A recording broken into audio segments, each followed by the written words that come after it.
Good Tuesday afternoon, and thank you for joining us for 22 News at 4 o'clock. I'm Nick Oresko. Nice Labor Day yesterday. That weather kind of spilled into today. Let's bring in meteorologist Brian Lapis. Looks like this week, Brian, looks pretty quiet. Yeah, really quiet. A lot of dry air, a lot of clear sky, calm winds, and of course we don't run into any rain chances until the weekend. You got it. Let's take a look at the traffic right now, and you can see here that as we get back into the groove here, back to work, back to school, no problems. Actually getting ready for the evening commute. 91 north and southbound is fine. Pike from Stockbridge to Sturbridge is also in good shape.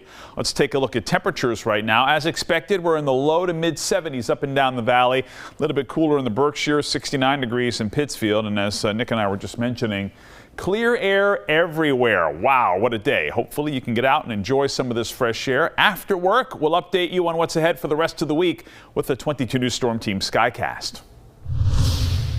Today is the Massachusetts state primary and voters are going to the polls. There are 4 contested races for voters in western Massachusetts, 1 statewide primary for the Republican in the U.S. Senate, and 3 Democratic legislative primaries for residents of western Massachusetts. 2 of them are in Hampden County, 1 of them in the Berkshires. It's important. We've had all the candidates have visited us at our home and spent some time, go out there. So I think, it's good to back them up and show our civic responsibility to have a voice in government. Before the primary today, more than 468,000 residents voted through a mail-in ballot. In-person polling locations will stay open tonight until 8 o'clock. The man allegedly involved in the deadly hit and run in Springfield last night was in court this morning. Springfield Police spokesman Ryan Walsh told 22 News 18-year-old Nathan Colon was arrested after police allege he hit and killed a woman with his car and then took off. Colon is charged with leaving the scene of a personal injury crash causing death and motor vehicle homicide by reckless operation.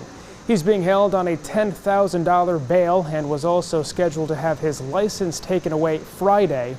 The suspect just turned 18 years old and is a senior at Ludlow High School. PVTA workers are voting today on a tentative deal that was struck this past weekend. That deal called off a strike that was meant to start Sunday.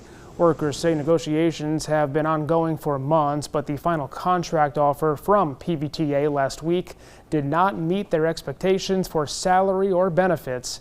DGR, the contracting group for the PVTA, says their offer included a 5% wage increase, but workers were asking for at least 18%. It wasn't until a federal mediator stepped in that a deal was reached late Saturday night. 1 person is dead and 2 others still missing after a boat accident in Old Saybrook, Connecticut. The accident happened as the boat was coming from Long Island last night. The boat was found half submerged and significantly damaged near the Harbor One Marina. 9 people were on the boat at the time of that crash. A man was found dead inside the vessel. 6 others were taken to the hospital. 2 people again remain missing. Let's check back in with meteorologist Brian Lapis. So some good news if you have any plans really this entire week. It looks pretty good. Yeah, actually this was probably a pretty good week to take off vacation, and we've got the sunshine and dry air on the way in here through the end of the week. 22 News Storm Team Skycast tells the story very well. 5 o'clock here this afternoon, temperatures low 70s, mostly clear skies, a mostly clear evening. With the clear sky and the breeze backing off, dry air in place will cool down into the 60s and even 50s here fairly quickly tonight. Overnight lows will be in the 40s and 50s early tomorrow morning. Sunshine again here tomorrow. Little push of air out of the south, especially in the afternoon. That may result in a couple of clouds here and there, and it'll be a warmer day with a high of 76 to 80, and it looks like we'll be up around 80 again Thursday and Friday. We'll update on 22 News at 5. Legendary hot dog eating champion Joey Chestnut has set the hot dog eating world record. He beat his previous record, eating 83 hot dogs in 10 minutes, Brian. Chestnut beat out Kobayashi, who finished with 67. 3 years ago, he downed a then world record, eating 76 hot dogs and buns in 10 minutes.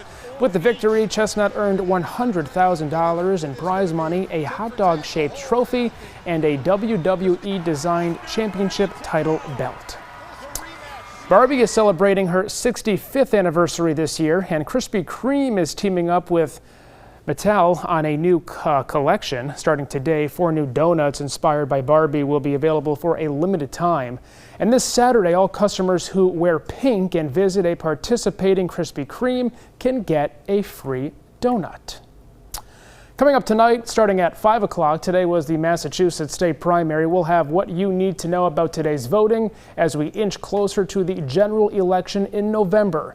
Plus, at the State House in Boston, we'll bring you the details on a long-term care bill that recently passed on Beacon Hill. And the Big E, just 10 days away now. See what you can expect at the fairgrounds this year, Brian. Traffic moving fine here as we approach the evening commute. I-91 north and southbound looking good. 391, 291 also in good shape. And the Pike from Stockbridge to Sturbridge running smoothly. We'll update our forecast as we head into the middle of the week on 22 News at 5. Brian, as always, thank you, and thank you for joining us for 22 News at 4 o'clock. Latest news and weather anytime on our website and the free 22 News app.